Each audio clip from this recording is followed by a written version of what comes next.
read for civilians and uniformed military alike. It is comprehensive. It is completely comprehensible as well. Comprehensive and comprehensible are the key words. Jerry Hendrix joins me. Good morning, Captain. Great to speak with you. Good morning, Hugh, and thanks for having me on. This is part two of our conversation, and so people can go listen to part one. I want to get to the part where we need to rebuild the Navy for a very specific reason.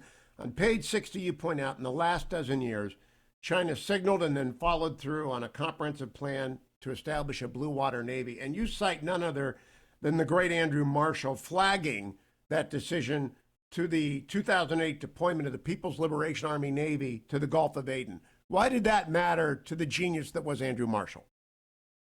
Well, I mean, we noted that China had largely been staying at home, exercising its fleet in the first island chain, and really only having what we would call a shallow water Navy. The fleet was only large enough in terms of the size of the ships to go out, operate for 2 to 3 days, and then they had to come into port to refuel and resupply and get food.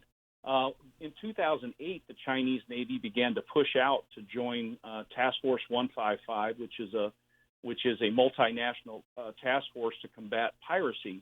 Well, what that opportunity gave them was the ability to begin operating for long duration at sea. They began to actually send 2 captains out per ship so they could double the amount of training and experience.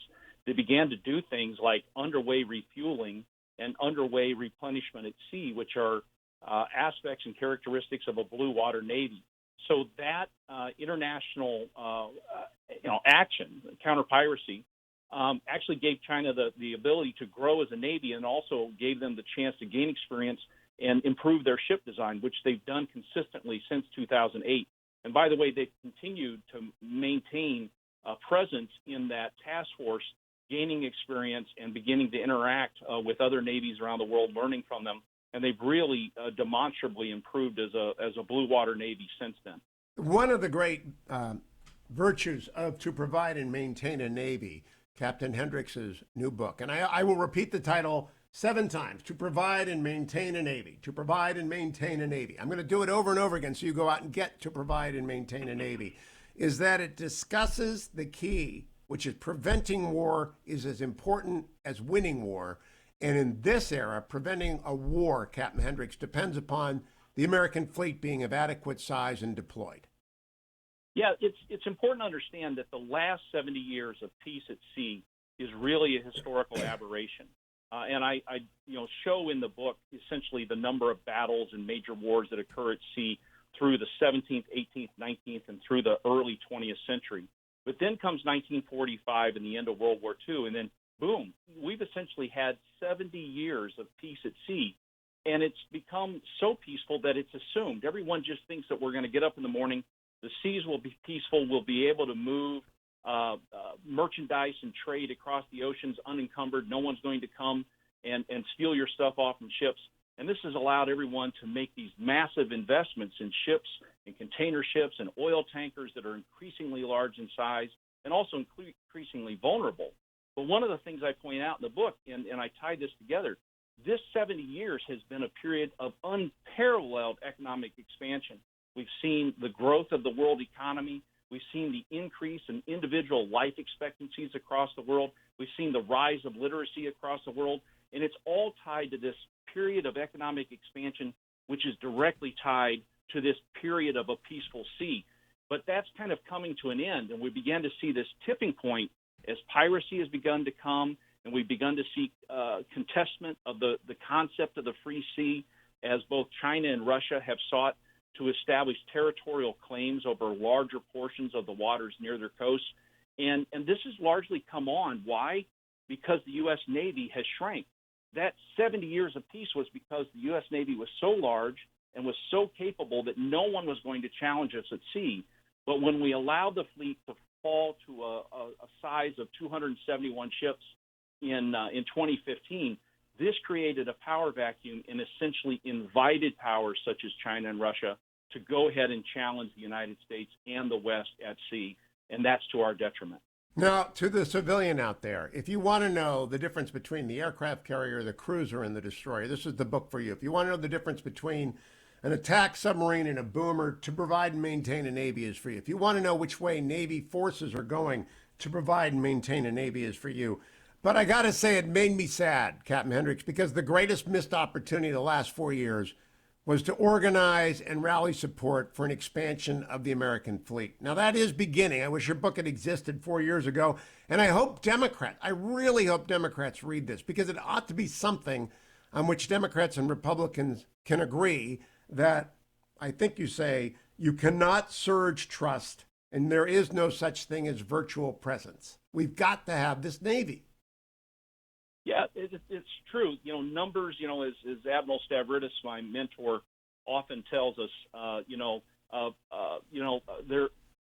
quantity has a quality all of its own.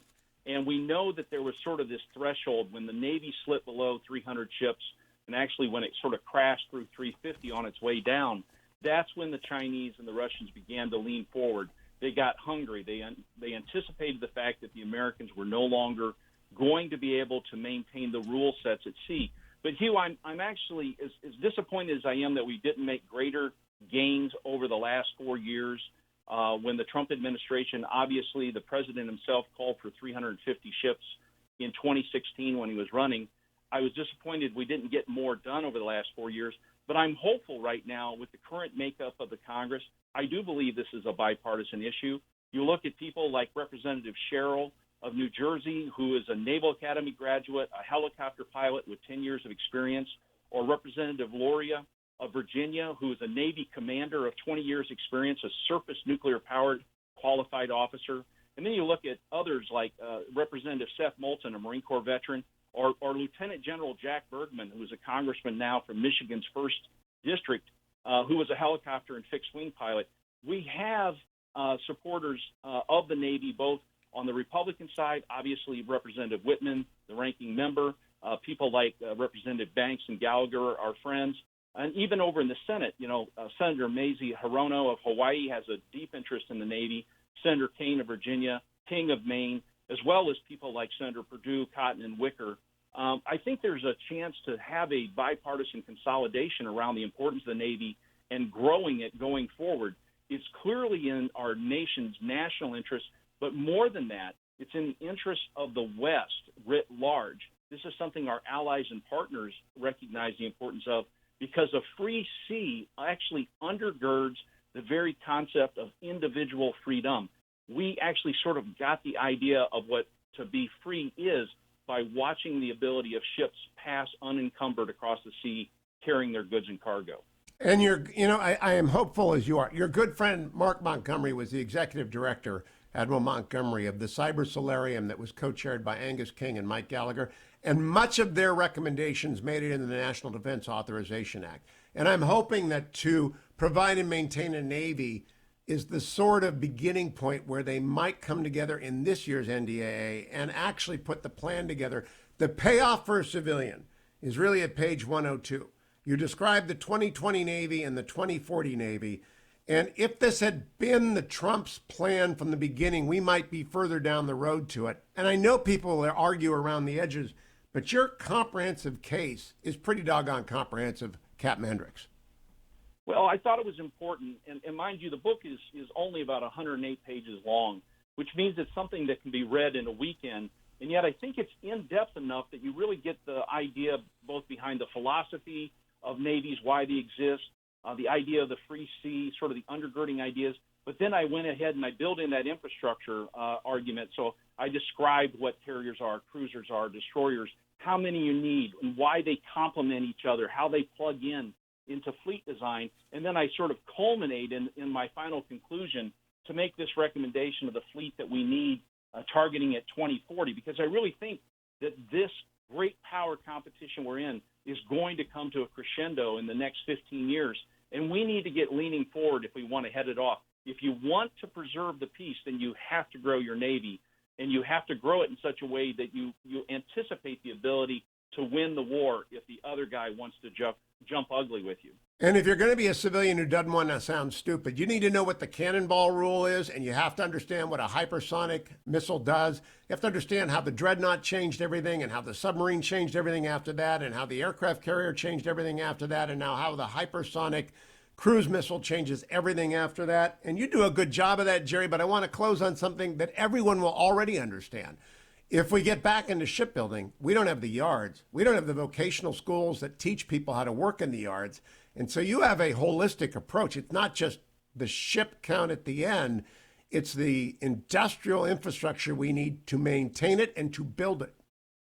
Yeah, so the idea there is we need to get back to being a sea power, which is the idea that you need to have a balance between your civilian merchant fleet as well as your naval fleet. And you need to have the educational opportunities in your high schools and in your technical colleges to create the welders, the pipe fitters, the electricians, the heating and air conditioning people to build ships. One of the problems the U.S. Navy has today is we have a backlog of maintenance because we don't have enough shipyard capacity to repair the ships as well as build them. We can gain that by recreating our civilian shipbuilding industry because a lot of those skills and trades carry over into naval or military ship production. We need to take a holistic approach to rebuilding our nation and rededicating ourselves to becoming a sea power again, as we were in our beginning. That's how our nation was founded. That's why I titled the book this, To Provide and Maintain a Navy, which actually comes from Article 1, Section 8 of the U.S. Constitution, which really emphasizes that this nation was going to be focused on the sea, to the exclusion of other, avenues and threats. And I think we have to get back to our roots. It is a primer and it is a deep dive at the same time. And To Provide and Maintain a Navy is the best $20 you will spend in 2021. Congratulations, Captain Jerry Hendrix. I know you worked on this all last year, and it's a timely book. And I hope you go off and distribute it to every member of the Army.